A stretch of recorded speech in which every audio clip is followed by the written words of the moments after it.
We all just sort of accept it, right? Yeah. You log into your favorite social media site, you stay logged in, you put something in your online shopping cart, wander off, come back later, and it's still there. It feels seamless, almost like magic. Exactly. But behind that convenience, there's this really fundamental piece of web tech, the cookie. And today, we're going deep. We're not just talking about cookies. We're really going to unpack how they work. Right, getting into the nitty-gritty, the mechanics. Yeah, and especially those security bits. You hear terms like same-site attribute or secure attribute, and maybe they sound a bit, intimidating. They can definitely seem complex if you haven't dug into them before. So that's our mission for this deep dive. Break down what cookies actually are, how they function, and really clarify those crucial security settings so you, our listener, feel genuinely clued in about this thing you interact with constantly online. Sounds like a plan. Where should we start? Okay, let's start right at the beginning. At its absolute core, what is a cookie? Why are they literally everywhere online? Well, think of a cookie as basically a little note, a piece of short-term memory that a website asks your browser to hold on to for it. A memory note. Okay. Yeah, because without them, every single time you clicked on anything on a website, it would be like meeting you for the first time, again and again. Ah, right. Complete amnesia with every click. Exactly. The website would just forget who you are, what you were doing, everything. So their main job is just to help the website remember you. Like keeping me logged in. That's a classic example. Yeah. Keeping you logged in, remembering what's in your shopping cart, maybe even noting your preferences or sometimes what pages you visited to show you relevant ads later. It's like your digital memory tag for that site. Okay, that makes sense, the memory tag idea. Yeah. So how does that actually work? Like technically, how does this memory function when we're browsing? It's actually a pretty neat four-step dance, essentially. Okay. First, you go to a website, let's say example.com. The server over at example.com needs a way to recognize you next time, so it sends a little piece of ID information, that's the cookie, along with the web page to your browser. So the server gives my browser the cookie. Precisely. Step 3. Your browser gets this instruction and saves the cookie.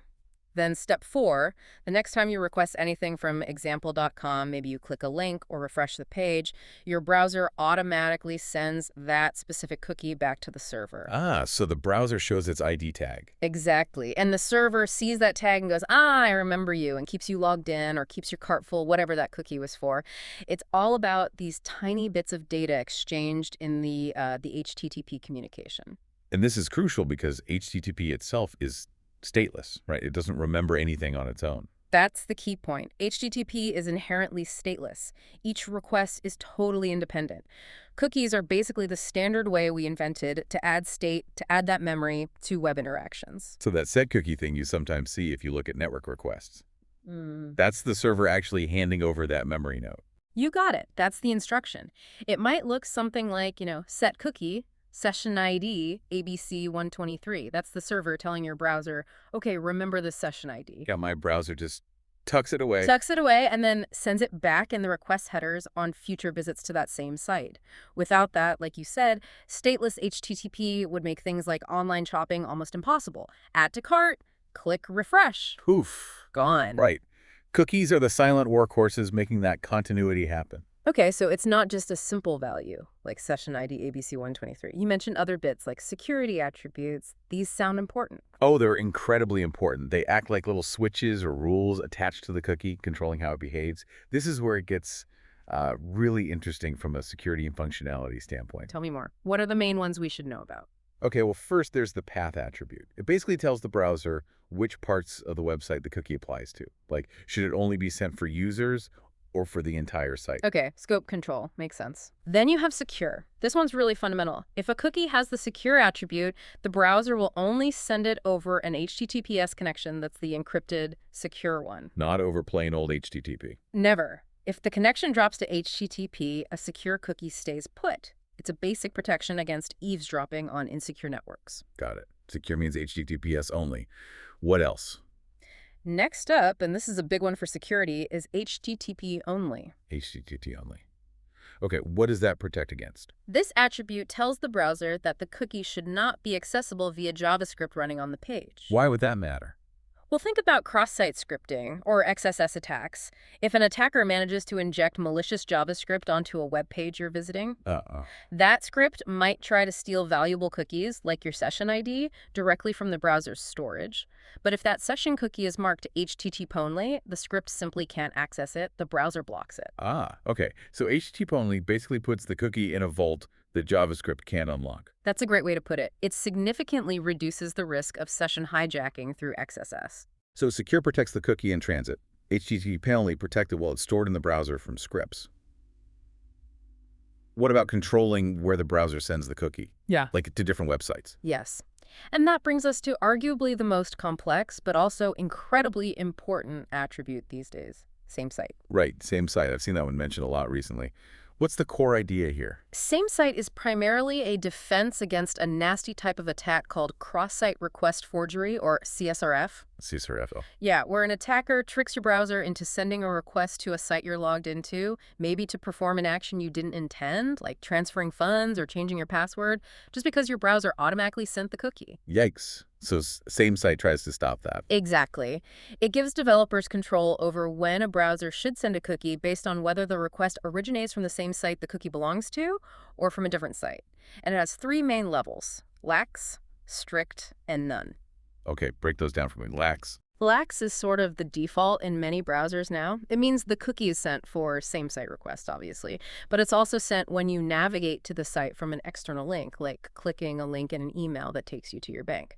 These are usually safe GET requests. Okay, so it allows some cross-site sending, but only for top-level navigation clicks, Pretty much. Now, strict is, well, stricter. as the name implies. Right. Same-site strict means the cookie will only be sent if the request originates from the exact same site.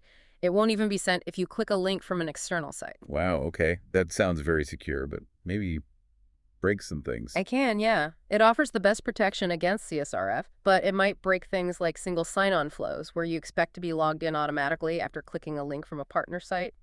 Okay, so that leaves none. What does none do? Same site.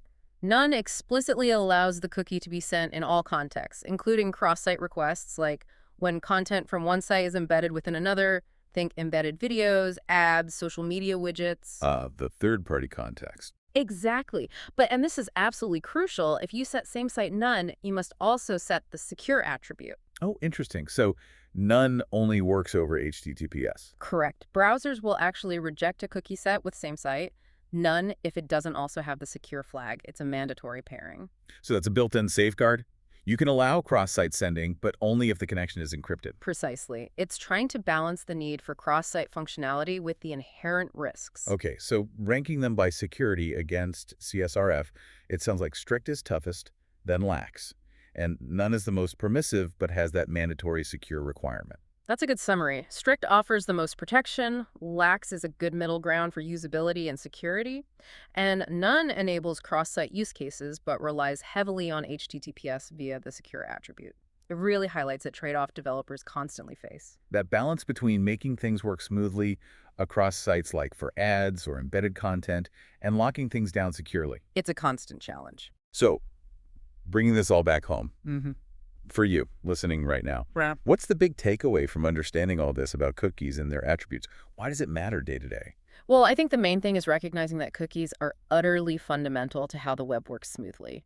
That session management, keeping you logged in, remembering preferences, it all relies on cookies managing state for stateless HTTP. They make the web usable, basically. Absolutely. But at the same time, even with all these security attributes we've talked about, HTTP only, secure, same-site cookies are still prime targets for attackers. Because they hold valuable information like session IDs. Exactly. So understanding these mechanics, knowing what HTTP only or same-site lax means, isn't just, geeky technical knowledge. It actually helps you understand the risks and protections involved when you browse. It gives you a more informed perspective on your own online safety. Right. It helps you understand why things like HTTPS are so important and what's happening behind the scenes. Okay, so just to quickly recap. Cookies, tiny memory nodes making the stateless web remember you. Essential for convenience. Attributes like HTTP only, secure, and same site, crucial controls like security guards, dictating how cookies can be used and sent, protecting them from misuse. That sums it up nicely. But here's something to chew on as we wrap up. We know cookies are vital for the convenient web we expect, right? But we also know they're a constant target. So what does that tell us about the sort of invisible bargain we strike every day online, that trade-off between seamless usability and potential security risks? Hmm, that's a deep question. Yeah, maybe think about how your own browser settings, or even just clicking accept all on those cookie banners, might subtly shift that balance for the cookies carrying your session, your preferences, your online identity. Does it make you think twice about that remember me checkbox? It certainly puts it in a different light. Always more to consider.